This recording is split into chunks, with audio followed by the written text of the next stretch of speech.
Right, welcome ladies and gents. I'm one day late, but we're here to talk about The Mandalorian Season 3, Episode 6. Not my favourite. In fact, this was my least favourite of the episodes, because it just massively reminded me of the prequels. But in all the worst ways. I don't know, it was a bit slapstick, a bit too comical, a lot of nothing as well. It was just sort of, it just didn't land, just literally didn't do anything for me. The whole episode did nothing for me at all. Very, very unfortunate, because this season, to me, has been very up and down, and the writing's just not consistent like the previous seasons have been.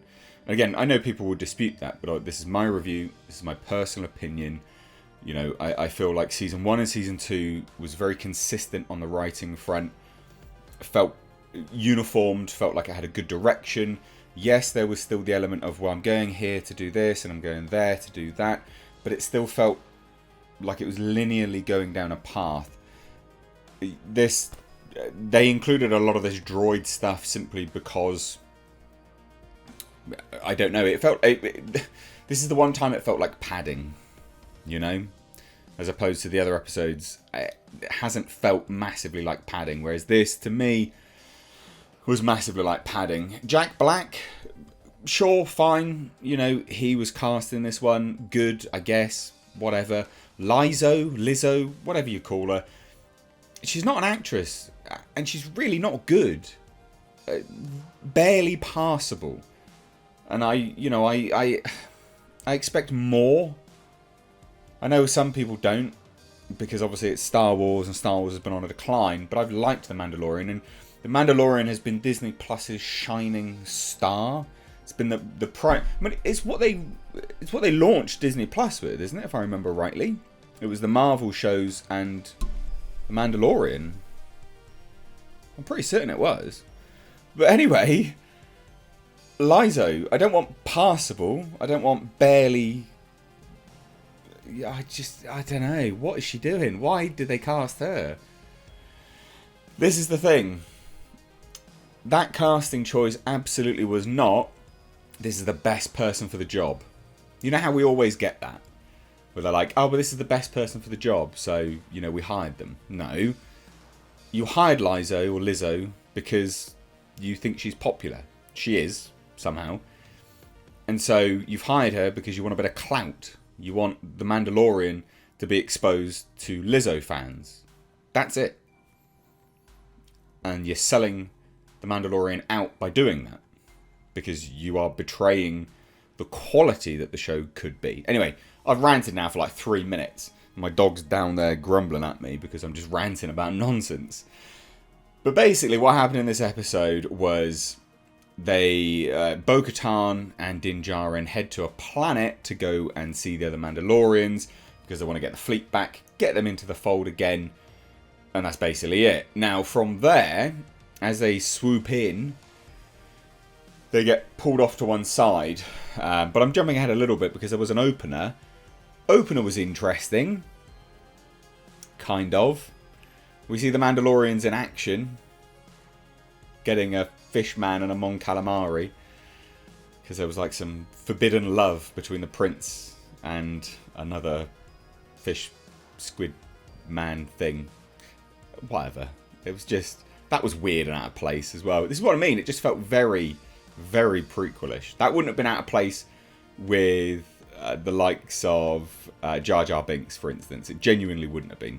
So it was very, very weird. But anyway, I like the Mandalorians in that action sequence. It wasn't even an action sequence, sorry. I like them in that sequence because they were like, yeah, no, we are loyal, you know, and we're proud and honourable, but you've still got to pay the right price. And I liked that, because it just goes to show what they are. You know, mercenaries for hire, guns for hire, but not what they could be. And that's the good part, right? What they could become is the good stuff. So anyway, and then from there, like I said, Jack Black introduces himself along with Lizzo. They are the royals, democratically elected on this planet. And they get bo-katan and Din Djarin to hunt down rogue droids. And this is what I mean, like, it's just this weird sideshow. It just didn't really go anywhere. I don't know. It was a bit odd. You know, there was some sort of Blade Runner references here and there, I guess. Like a nod at the very least. They want to be more. They want to help organics, synthetics, you know. I don't know. Disappointing. I watched it late last night and I wondered to myself, is it because I'm watching it late and I'm tired? But I watched it again this morning and it didn't get any better. It did not get any better. I did like the chase sequence. And I liked the Ugnaughts as well. I liked these two bits and that's pretty much it. It was nice to see battle droids again. Because obviously we saw them last time in the prequels basically. And it was a bit like, whatever. But it was just a whole lot of nothingness. A very disappointing episode. Because if you were to remove the droid, it was a culmination, right? This episode was culminating stuff. So the Ugnaughts are back. He's like, I have spoken. Din Djarin's communicating them with, and said, I have spoken.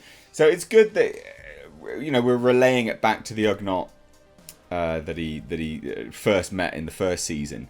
And that's cool. Like, I get that. It's a nice little nod. But if you remove the droid part, we haven't progressed anywhere.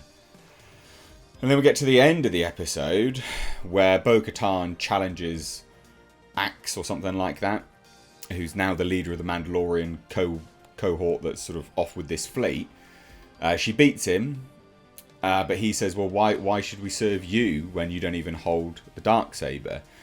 And then Din Djarin does some sort of mental gymnastics and says, well, I got captured and bo-katan beat the person that captured me, so surely she now deserves the dark saber, which I do think goes against what they'd initially set up lore-wise. I could be wrong, you can correct me down below, but I did feel like that was a bit of a cop-out.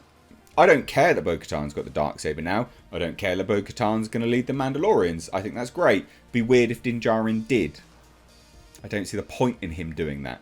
That's not where his arc should go. It makes sense for bo-katan to lead Mandalore. That makes sense as you know, her character arc, so that works fine. I'm happy with that. Who cares? And it closes with her having the darksaber. Great, but it just seemed like they've gone against what they'd initially set up and established. You can't just give it away. I have to beat you, so like to death or something like that. Whatever. Anyway, it was a crap episode. I honestly didn't like it at all. And I gave it another watch to double check and make sure I wasn't being a grumpy Gus. You know, Sandy. Being all sandy in my vagina and stuff. I don't have one. Calm down. I know it's 2023. But, yeah, not great. Anyway, let me know what you thought down below. Hit subscribe, give the video a like and a share. Sorry for the delay in video. Sorry for the delay in the review. I've had some housework done, and because it's loud and it's noisy, I obviously can't sit here and talk to you. Soz!